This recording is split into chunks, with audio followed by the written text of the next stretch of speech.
Bonjour à tout le monde. Que l'Éternel soit loué ce matin. Je suis infiniment très reconnaissant de la part de ce Dieu pour ses bienfaits envers moi depuis ma naissance jusqu'à aujourd'hui. Il ne se fatigue pas, il ne m'abandonne pas, il est toujours avec moi. Le Dieu, c'est un Dieu merveilleux. Et je suis infiniment très reconnaissant de la part du pasteur Danny Kabamba pour cette marque de confiance qu'il m'a donnée pour exposer un thème ensemble avec mes frères et sœurs. Je suis le pasteur Kazadijon. Bien-aimé, le thème de ce matin que je dois exploiter avec vous est intitulé « Établissement d'une cellule ». Bien-aimé, nous sommes juste dans notre église de Christ en Bassie de Charleroi. Bien-aimé, la cellule que j'aime développer, c'est par exemple la cellule d'OTNU, liée au TNU Bruxelles. Bien-aimé, mais la cellule, c'est quoi? La cellule est un groupe de maisons ou des chrétiens qui se réunissent pour l'étude biblique, culte, prière et la communion fraternelle. Matthieu chapitre 18, verset 20.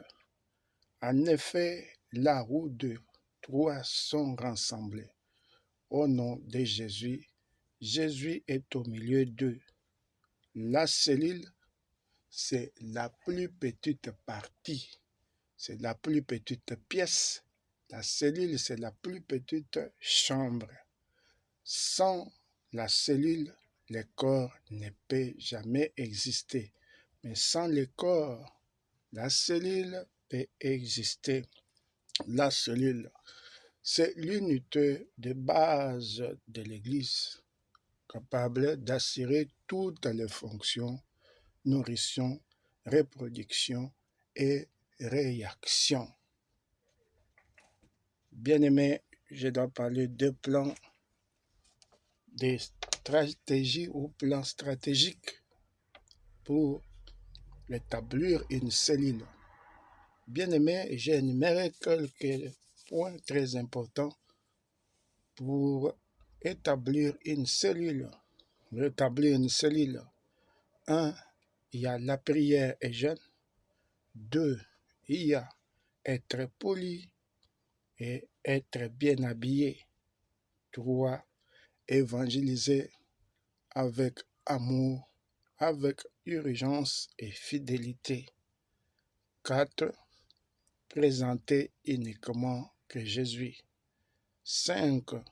Évangéliser de porte à porte s'il y a lieu. 6. Évangélisation par invitation s'il y a lieu. Et 7. Évangélisation par connaissance s'il y a lieu toujours. Et évangélisation en pleine route, de route en route.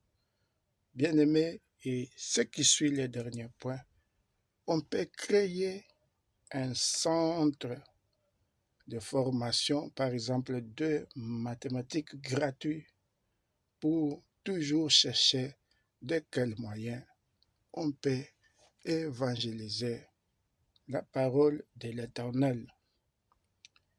Mais quand on évangélise, bien-aimé, il y a encore un autre point qui nous attend, c'est difficultés rencontrées. J'ai souligné quelques difficultés qu'on peut rencontrer dans l'évangélisation. Il y a découragement face au rejet. Il y a oppression, agression, échec, résistance.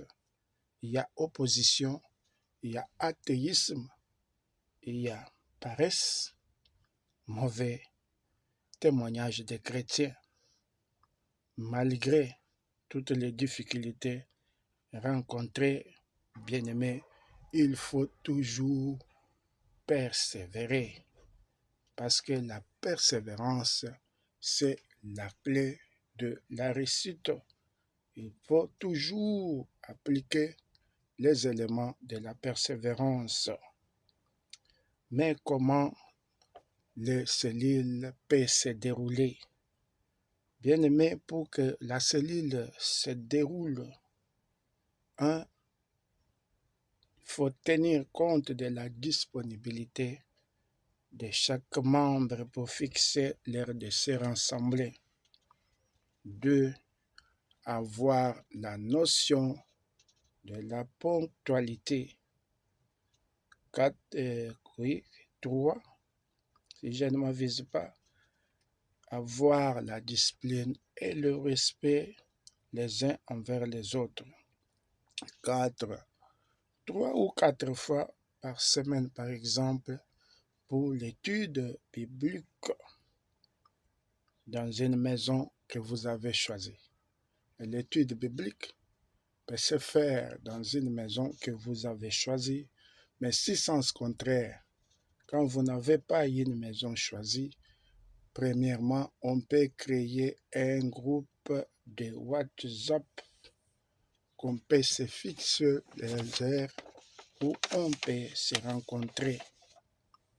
Et pour finir, je vais conclure comme ça, bien-aimé, la conclusion. Il y a les résultats.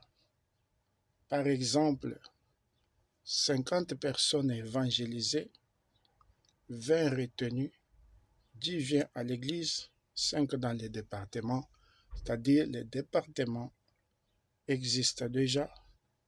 Vous devez chercher une salle pour que l'église devienne. Vous devez chercher une salle pour que la cellule devienne l'église, si je ne m'avise pas. Bien-aimé, dans toutes vos réunions, il faut être habitué à faire des offrandes, de dîmes, les actions de grâce, parce que tout culte complet doit avoir l'offrande, le dîme, même les actions de grâce. Pour finir, je dois parler, bien-aimé, d'une remarque. Une bonne cellule doit être féconde. Elle doit normalement engendrer d'autres cellules.